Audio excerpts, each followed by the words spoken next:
আসসালামু আলাইকুম ওয়া রাহমাতুল্লাহি ওয়া বারাকাতুহু। আমি আবার আরেকটা লাইভ ক্লাসে আসলাম। সেটাও বিবিএ অনার্স ফোর্থ ইয়ারের জন্য accounting department, investment analysis and portfolio management, আরেকটা চ্যাপ্টার, আরেকটা বই। আমি আজকে আমার দুইটা ক্লাস থাকবো, তো সেই জন্য অনার্সের স্টুডেন্ট তোমরা দ্রুত জয়েন করে ফেলবা। আর লাইভে কেউ জয়েন করলে সাউন্ড ঠিকঠাক আছে কিনা, দেখা যাচ্ছে কিনা, একটু আমাকে কষ্ট করে হলেও জানাতে হবে। অনার্সে তোমরা পড়াশোনা করো, যেহেতু মাস্টার্সের পরীক্ষা জানো, যে সমস্ত অনার্সে মাস্টার্সের পরীক্ষার গ্যাপ ছিল তাদের কিন্তু সিলেবাস রুটিন দিয়ে দিছে, এই যে আগামী মাসে 8 তারিখ থেকে পরীক্ষা শুরু। সুতরাং তোমরাও কিন্তু অনেক সময় পেয়েছো। আমার মনে হয় কি এখনও পরীক্ষা দিলে অনার্সের স্টুডেন্টরা বলবে স্যার সময় তো হয় না, আরেকটু সময় বাড়ানো হোক, পরীক্ষার জন্য আরও সময় দেওয়া হোক, পড়াশোনা স্যার হয় নাই।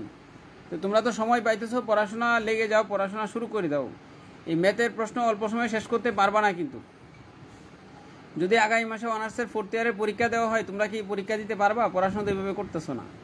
যথেষ্ট সময় কিন্তু পেয়েছো। প্রত্যেকটা ইয়ারে প্রত্যেকটা স্টুডেন্টেরই এমন ভয় আছে যে পরীক্ষার ডেট যদি হয়ে যায় তাহলেই সমস্যা, কিন্তু না হয় বলে যে পরীক্ষা হচ্ছে না, ডেট হইলেই পড়া শুরু করবা।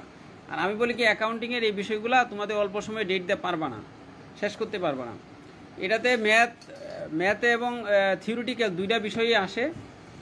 এবং এই অধ্যায়ে দেখো প্রথমবারে ইনভেস্টমেন্ট একটা চ্যাপ্টার আছে, ইন্ট্রোডাকশন টু ইনভেস্টমেন্ট নিয়ে আলোচনা করতে হবে। অধ্যায় আছে বেসিক্যালি 8টা অধ্যায় আছে এবং দুইটা মিলেই প্রশ্ন আসে। ইন্ট্রোডাকশন টু ইনভেস্টমেন্ট, বিনিয়োগ পরিচিতি আসে, ইনভেস্টমেন্ট আছে, আর্থিক বাজারের ভূমিকা, the role of the financial market, investment theory, আর মূল্যায়নের মডেলসমূহ, pricing model, weighted average cost of capital, Modigliani and Miller ও কাম্য মূলধন কাঠামো, সিকিউরিটি মূল্যায়ন এবং বন্ড, সিকিউরিটি মূল্যায়ন সাধারণ শেয়ার, অগ্রাধিকার শেয়ার, বন্ডের শেয়ার, আর সিকিউরিটি মূল্যায়ন অপশন, বিনিয়োগ এবং অগ্রবর্তী চুক্তি, রূপান্তরযোগ্য লগ্নি ও ওয়ারেন্ট, আর বিনিয়োগ কোম্পানি ও পোর্টফোলিও দক্ষতা মূল্যায়ন। এই ছিল টোটাল অধ্যায়। এই অধ্যায়গুলো থেকে অঙ্ক এবং থিওরিটিক্যাল দুইটা বিষয়ে আসে। কোন টাইপের প্রশ্ন আসে সেটাও একটু দেখে রাখো, তাহলে তোমাদের আইডিয়াটা একটু ডেভেলপ হবে যে আমাদের কি পড়াশোনা করতে হবে। এটা 18 সালে অনুষ্ঠিত হয়েছে। 17 সালে অনার্স ফোর্থ ইয়ারের যে পরীক্ষাটা হইল, 17-এর পরীক্ষাতে 18-তে হয়েছিল। আর তোমাদের তো হবে অনেক লেট হয়ে গেছে। যাক, দেখো 10 নম্বরে যে প্রশ্নটা, 10টা যে এমসিকিউ প্রশ্ন আসছিল, যে দক্ষ পত্রকোষ, NASDA দেখতে আসো, কাম্য মূলধন কাঠামো, অন্তর্নিহিত মূল্য, আর জাঙ্ক বন্ড, ঝুঁকি ব্যবস্থাপনা, রক্ষণাবেক্ষণ মার্জিন কি, আর সিকিউরিটি বাজার রেখা কি, নিট আয় তত্ত্ব, ফ্রি এমটিভ অধিকার, সোয়াপ কি, অবলেখকের কমিশন কি, কতগুলো শব্দের সাথে আমরা পরিচিত আছি। তোমরা অবশ্যই আগে থেকেই পরিচিত, বাকিগুলো তোমাদের কাছে নতুন লাগবে, যেহেতু এই বিষয়গুলো সবই আগে ছিল না। কিন্তু এবার সব প্রশ্ন দেখো, এটাতে কিন্তু সবগুলা ম্যাথ দিয়ে পারবা না, সবগুলা থিওরি দিয়েও পারবা না, উভয় সাইডে পড়াশোনা করতে হবে। তো বিনিয়োগ এবং ফটকা ব্যবসায়ে পার্থক্য দেখাও, প্রথম অধ্যায় থেকে প্রশ্নটা আসলো। ঝুঁকি এবং অনিশ্চয়তার মধ্যে পার্থক্য দেখাও, এটাও দেখো আছে। প্রাইভেট প্লেসমেন্ট ও পাবলিক ইস্যুর মধ্যে পার্থক্য কি, CM ক্যাপিটাল অ্যাসেট প্রাইসিং মডেলের শর্তসমূহ, এটা কিন্তু অনার্স ফার্স্ট ইয়ারেও ছিল তোমাদের। প্রাথমিক বাজার, মাধ্যমিক বাজার, এটাও কিন্তু মনে হয় অনার্সেই ছিল। 5টা আসছে থিওরিটিক্যাল প্রশ্ন, 3টা আসছে ম্যাথ। সুতরাং এই জায়গায় শুধু ম্যাথ দেওয়া হবে না, শুধু থিওরি দেওয়া হবে না, দুই সাইডে পড়াশোনা করতে হবে। তারপরে দেখো আসছে রূপান্তরযোগ্য সিকিউরিটি বলতে কি বুঝো, এটি ইন্টারেও তোমরা পেয়ে আসছো, অনার্সে তো পাইছো আরও একাধিকবার। যে একাধিক প্রশ্ন করা হয় 10 নম্বরে, কিন্তু একটা না, দেখো একাধিক প্রশ্ন করা হলো। রূপান্তরযোগ্য সিকিউরিটি বৈশিষ্ট্য, ওয়ারেন্ট মূল্যায়নে ব্ল্যাক শোলস মডেল ব্যাখ্যা করো, অপশন দেখো আসছে আরেকটা প্রশ্ন, উপযুক্ত তত্ত্ব। তার মানে 3টা প্রশ্ন চলে আসছে। তার মানে 3টার মধ্যে বাকিগুলা কিন্তু ম্যাথ আসছে। তোমরা চাইলে এটি না দিলেও পারো, 5টা যেহেতু করতে হয়। 13 নম্বরে ম্যাথ আসছে, 14 নম্বরেও ম্যাথ, 15 নম্বরে ম্যাথ, 16 নম্বরে ম্যাথ, 17 নম্বরে ম্যাথ, 5টা ম্যাথ আসছে। তো 5টা ম্যাথ পারলে থিওরিক্যাল না দিলেও হয়, কারণ ম্যাথে তোমরা কারেক্ট নাম্বার পাওয়ার সম্ভাবনা বেশি। তো ম্যাথগুলা কোন টাইপের আসছে, আমার বইটা একটু ঘুরাইয়া ধরতে হবে তোমাদের কাছে দেখানোর জন্য।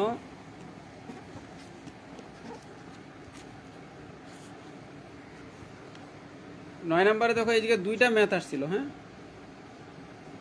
এটি আবার এই বিষয়টা হচ্ছে সুবিধা ছিল একটা, এটি অনার্সে তোমরা অনেকবার পেয়েছো, কিন্তু অনার্সে এই বিষয়গুলো আগে পড়ছো অনেকবার। দেখা যাচ্ছে কিনা একটু দেখবা।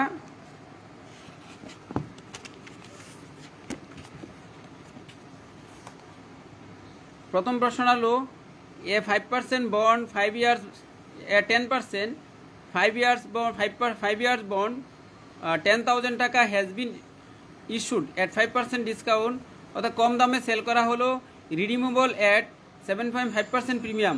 যখন পরিশোধ করব তখন 7.5% টাকা বেশি দিতে হবে, 10,000 টাকার মধ্যে 750 টাকা অতিরিক্ত আমার পে করতে হবে। আর ইনফ্লেশন রেট 2%, ফ্লোটেশন কস্ট মানে সেলিং সংক্রান্ত যে ব্যয়গুলা। আর what is the approximate YTM বের করতে বলছে, ইএল টু ম্যাচুরিটি, মেয়াদ শেষে এটার কস্টিং রেটটা কত হবে সেটা বের করতে হবে।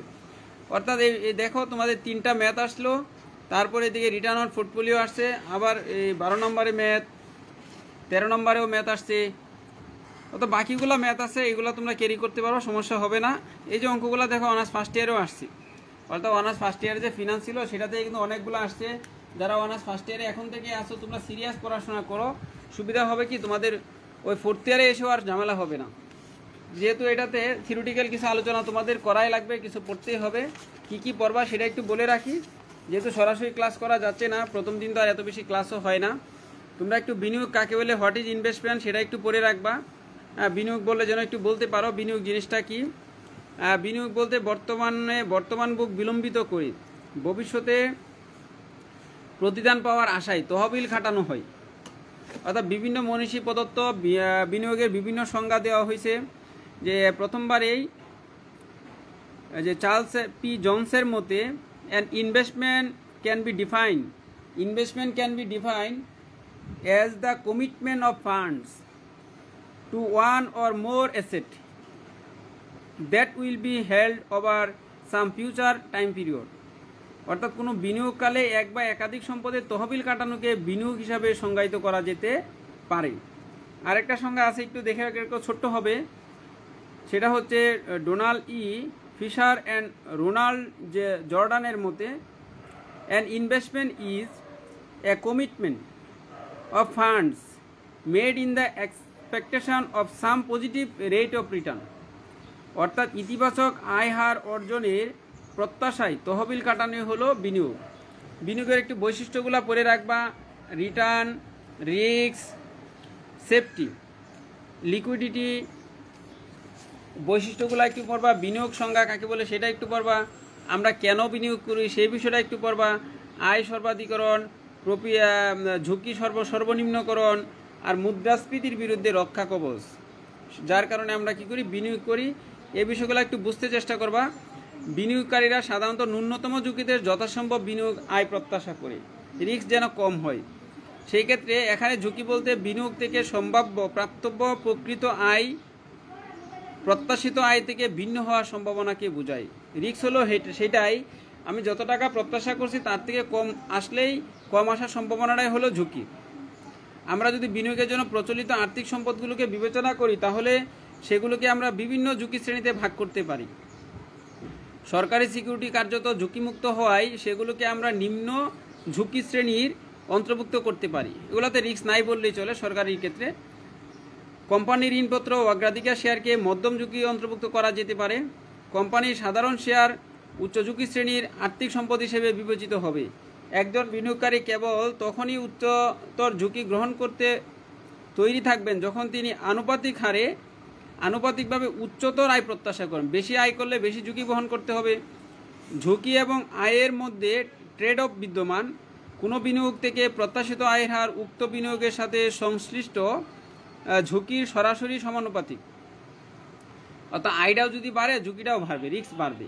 রিটার্ন বাড়বে মানে রিস্ক বেড়ে যাবে। এজন্য আর্থিক বাজারে বিভিন্ন আয়ের সমন্বয়ে বিভিন্ন আর্থিক সম্পদ রয়েছে। এগুলো তোমাদের রিডিং পড়ার কাজ, তো তোমরা নিজেরা একটু পড়তে থাকবা, সমস্যা হলে একটু জানাইবা। অর্থাৎ আয় সর্বোচ্চকরণ, রিস্ক সর্বনিম্নকরণ, আর মুদ্রাস্ফীতির বিরুদ্ধে রক্ষা কবচ, আর বিনিয়োগের বিভিন্ন ক্ষেত্র, সেগুলো একটু পড়ে রাখবা। একটু পড়ে রাখলে এই সম্পর্কে একটু আইডিয়া হবে, মুখস্থ করার প্রয়োজন নাই, একটু জাস্ট পড়ে রাখবা যেন বলতে পারো, লিখতে পারো। আর যে বিনিয়োগ বনাম ফটকা ব্যবসায় সেটা একটু দেখে রাখতে পারো, এটা সংজ্ঞাটা একটু পড়ে রাখবা। ফটকা ব্যবসায় এবং বিনিয়োগ এই বিষয়টা কি সেটা একটু দেখে রাখবা। সময় আজকে বেশি আলোচনা করব না, নেক্সটে বিস্তারিত আলোচনায়। দেখো, বিনিয়োগ এবং ফটকা ব্যবসায়ের প্রশ্নটা কিন্তু 2017 সালে এসেছে, সুতরাং এই বিষয়গুলো একটু পড়তে হবে তোমাদের। বিনিয়োগ এবং ফটকা ব্যবসায় কি সেই বিষয়গুলো একটু পড়তে হবে, কতটুকু পড়া আছে সেটা একটু দেখি। এই অধ্যায় কিন্তু অঙ্ক নাই। যে বিনিয়োগ বনাম জুয়া খেলা, জুয়া খেলা এবং বিনিয়োগের মধ্যে ডিফারেন্স সেগুলো একটু পড়ে রাখবা। সিকিউরিটি শ্রেণীবিভাগ পড়ে রাখবা। সিকিউরিটি বিশ্লেষণ কি, সিকিউরিটি বিষয়টা কি, সিকিউরিটি বিশ্লেষণের পদ্ধতিগুলো একটু পড়বা। মৌলিক বিশ্লেষণ, টেকনিক্যাল বিশ্লেষণ, দক্ষ ইফিসিয়েন্ট মার্কেট হাইপোথিসিস। পোর্টফোলিও বিষয়টা কি, পোর্টফোলিও ব্যবস্থাপনা কি, পোর্টফোলিও ম্যানেজমেন্ট যে বিষয়টা, পোর্টফোলিও ব্যবস্থাপনার উৎপত্তি, পোর্টফোলিও পর্যায়, পোর্টফোলিওর উদ্দেশ্য, মোস্ট ইম্পর্টেন্ট পোর্টফোলিও ব্যবস্থাপনার উদ্দেশ্য কি সেটা একটু পড়ে রাখবা।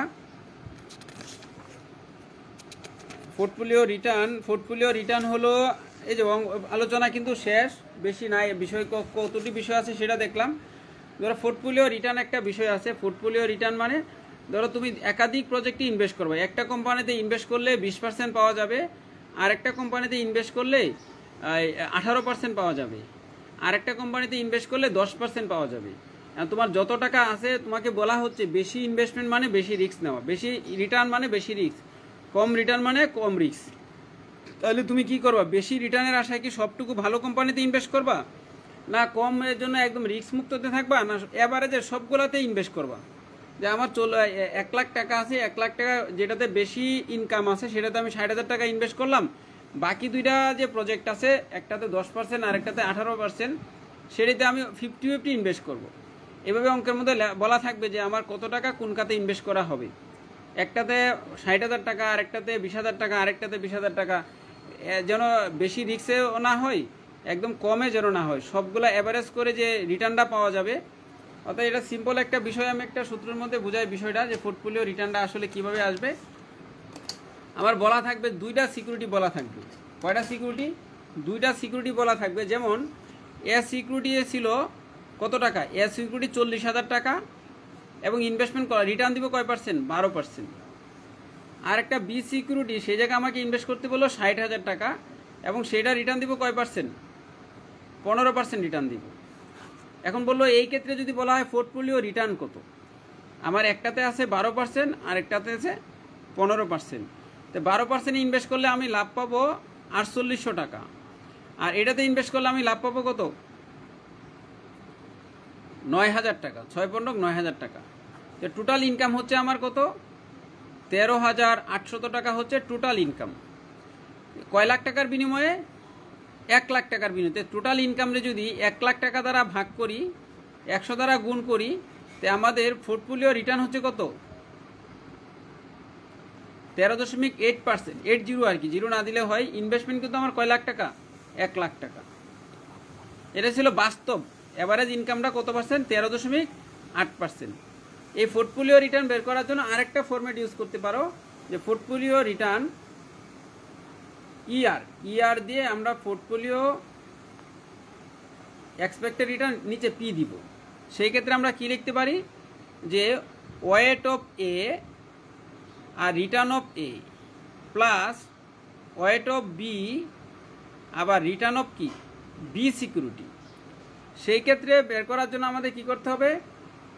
প্রথমে যে ওয়েট, অর্থাৎ টোটাল ক্যাপিটালের মধ্যে এ সিকিউরিটির ওয়েটটা কত সেটা বের করার জন্য কি করব? স্পেসিফিক ক্যাপিটালকে, অর্থাৎ এই 40,000 টাকাকে 1 লাখ দ্বারা ভাগ করলে ওয়েট পেয়ে যাব। কার ওয়েট? এ সিকিউরিটির ওয়েট হলো দশমিক কত? 0.4। এবং এ সিকিউরিটির রিটার্ন কত? 12%। তাহলে আমরা কি লিখবো? 0.12। এবার আসো বি সিকিউরিটি। বি সিকিউরিটি করার জন্য আমাদের কি করতে হবে? বির ক্যাপিটালকে, বি এর যে ভ্যালুটা আছে সেই ভ্যালুকে টোটাল ক্যাপিটাল দ্বারা ভাগ করে, তাহলে আমরা কি পেয়ে যাব? বি এর ওয়েটটা পেয়ে যাব। সেই ক্ষেত্রে হবে কি? 0.6। আর রিটার্ন তো দেওয়াই আছে প্রশ্নের মধ্যে 1.5। তাহলে আমাদের এই টাকা বের করতে হবে না, দেখবা আনসার কিন্তু সেম আসবে। তো এটা আর এটা যদি আমরা গুণ করি তাহলে গুণফলটা আসবে কত?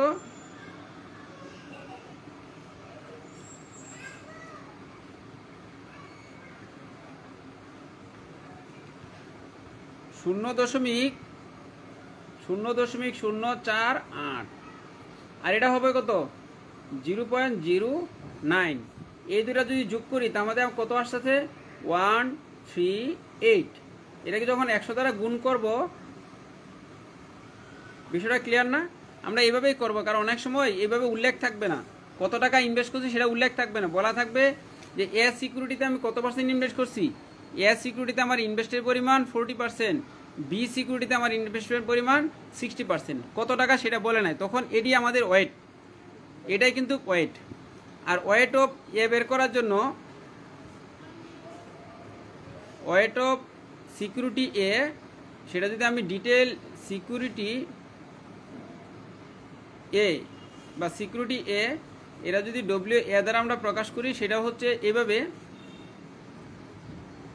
টোটাল ইনভেস্টমেন্ট বা টোটাল ক্যাপিটাল যাই বলি না কেন, টোটাল ক্যাপিটাল বললেও হয়, আর হবে কি ভ্যালু অফ সিকিউরিটি এ।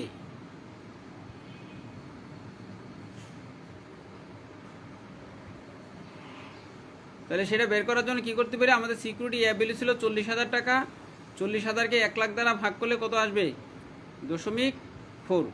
অর্থাৎ আমরা এইভাবে শর্ট, আমি আর না লিখে এইভাবে লিখে দিলাম, এটা ছিল 60,000 টাকা, 1 লাখ দ্বারা ভাগ করলে 0.6। এই ছিল আমাদের ওয়েট বের করা। অর্থাৎ ওয়েটের মাধ্যমে কি করা যায়, এই পোর্টফোলিও রিটার্নটা বের করা মোস্ট ইম্পর্টেন্ট একটা বিষয়। এগুলো তোমাদের এই অধ্যায়টা খুব বেশি আলোচনা না, যে অনেক বেশি আলোচনা শেষ করতে পারবা না, একটু পড়াশোনা করলেই কিন্তু পারবা, একটু সিরিয়াস হয়ে পড়াশোনা করলে অবশ্যই পারবা। বেশি টপিক তো বলা হয় নাই যে অনেক বেশি বিষয় আলোচনা হয়েছে, এমন না। কিন্তু সিকিউরিটি একটু পড়ে নিবা। আর পোর্টফোলিও বিষয়টা আমি একটু দেখে রাখি তোমাদের জন্য। দেখো পোর্টফোলিও শব্দটা কিভাবে আসলো, এটার আলোচনাটা কি একটু শুনে রাখো। ইংরেজি পোর্টফোলিও শব্দটি ইটালিয়ান